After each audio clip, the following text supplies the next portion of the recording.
போதைப்பொருள் கடத்தல் மன்னன் ஜாபர் சாதிக் நேற்று போதைப் பிரிவு தடுப்பு பிரிவினரால் மதியம் 2:30 மணியளவில் ராஜஸ்தானில் கைது செய்யப்பட்டு விசாரணை நேற்று இரவு முழுவதும் நடைபெற்றது. இதில் திடுக்கிடும் பல தகவல்களை ஜாபர் சாதிக் அவர்கள் வெளியிட்டிருக்கிறார் என்றும் ஒட்டுமொத்த திமுகவில் உள்ள கூடாரமை சரிய தொடங்கிவிட்டது என்றே நாம் கூறலாம். கிட்டத்தட்ட 3 ஆண்டுகள் ஜாபர் சாதிக் போதை மருந்து கடத்தலில் மிக பெரிய அளவில் நடத்தி வந்ததாகவும் கிட்டத்தட்ட 15,000 கோடி வரைக்கும் பிசினஸ் நடந்ததாகவும் இதில் பல்வேறு இடங்களுக்கு போதை மருந்து கடத்தல் செய்யப்பட்டதாகவும் தமிழகம், கேரளா, கர்நாடகா போன்ற மாநிலங்களில் ஏற்றுமதி செய்யப்பட்டதாகவும் இதேபோன்று நியூசிலாந்து, நேபாளம் மற்றும் பிரான்ஸ் நாட்டிற்கும் இவர்கள் போதைப் பொருட்களை உணவுப் பொட்டலங்களின் மூலமாக ஏற்றுமதி செய்ததாகவும் வாக்குமூலம் கொடுத்துள்ளார். மேலும் உணவுப் பொட்டலங்களின் மூலமாக போதை மருந்து கடத்தல் செய்யப்பட்டது, அதிலிருந்து பணங்கள் பெற்றது அனைத்தும் முதலீடுகளாக பட நிறுவனங்களில் நாங்கள் செய்ததாகவும் கடைசியாக வெளியான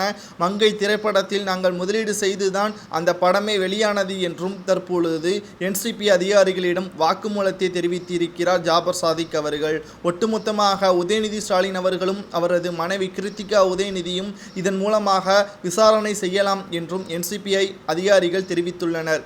காரணம், என்சிபிஐ அதிகாரிகள் போதை மருந்து கடத்தல் பணத்தை வைத்துக்கொண்டு நிலங்கள் வாங்கினாலோ அல்லது யாரிடமாவது பணத்தை கொடுத்தாலோ அவருக்கும் தொடர்பு இருப்பதாகத்தான் நாங்கள் விசாரணை நடத்துவோம் என்பதற்கேற்பதான் தற்பொழுது மங்கை படத்தை இயக்கிய நமது உதயநிதி ஸ்டாலின் அவர்களின் மனைவி கிருத்திகா உதயநிதியிடம் விசாரணை நடத்தப்படும் என்றும் அதேபோல் மாதம் உதயநிதி ஸ்டாலின் அவர்கள் நடத்தி வரக்கூடிய அறக்கட்டளைக்கு 15 லட்சம் ரூபாய் இவர் நன்கொடையாக வழங்கியதும் குறிப்பிடத்தக்கது. போதை மருந்து கடத்தல் செய்த பணத்தில் நன்கொடை வழங்கியதாக கூறி அவரையும் விசாரணைக்காக நாங்கள் டெல்லிக்கு அழைத்து செல்வோம் என்றும் தற்பொழுது சம்மன் இரவோடு இரவாக உதயநிதி ஸ்டாலின் அவர்களுக்கு அனுப்பப்பட்டிருக்கிறது என்றும் என்சிபி அதிகாரிகள் தற்பொழுது தெரிவித்திருக்கிறார்கள்.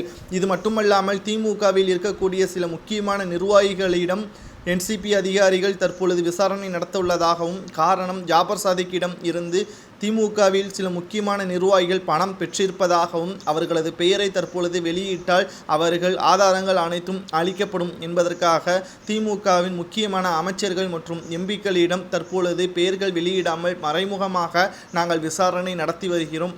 இவர்களது உதவியுடன் தான் ஜாபர் சாதிக் அவர்கள் போதை மருந்து கடத்தல் செய்து வந்ததாக தற்பொழுது என்சிபி அதிகாரிகள் பேட்டி ஒன்றையும் அளித்துள்ளனர். கிட்டத்தட்ட ஜாபர் சாதிக் அவர்கள் திமுகவின் ஆட்சியில்தான் போதை மருந்து வீரியம் அதிகமாக செய்யப்பட்டதாகவும் கிட்டத்தட்ட அனைத்து குற்றங்களுக்கும் போதை மருந்து தான் காரணம் என்பதில் எந்த ஒரு மாற்று கருத்தும் கிடையாது. இதை பற்றி இணையதளத்தில் சவுக்கு சங்கர் அவர்கள் கூறுவது, ஜாபர் சாதிக் அவர்கள் ராஜஸ்தான் வரைக்கும் செல்வதற்கு தமிழக காவல்துறை தான் உடந்தையாக இருந்தது என்றும், ஏன் தமிழக காவல்துறை உயர்ந்த அதிகாரியாக இருக்கக்கூடிய டிஜிபியிடமே விருது வாங்கி இருக்கிறார். அப்பொழுது மும்பையில் கைது செய்யப்பட்டு ஒரு குற்றவாளிக்கு நாம் விருது கொடுக்கிறோமே என்ற குற்ற உணர்ச்சி கூட இல்லாமல் விருதுகளை கொடுத்துள்ளார் என்றும் கடுமையான குற்றச்சாட்டை முன்வைத்திருக்கிறார் சவுக்கு சங்கர் அவர்கள். தற்பொழுது உதயநிதி ஸ்டாலின் அவர்களும் அவரது மனைவி கிருத்திகா உதயநிதியும் டெல்லிக்கு அழைத்து செல்லப்படுவதாக தகவலை பற்றி உங்களது கருத்துக்களையும், ஒருவேளை இவர்களுக்கு தொடர்பு இருந்தால் என்ன தண்டனை வழங்கலாம் என்பதையும் கமெண்ட் வாயிலாக கூறுங்க.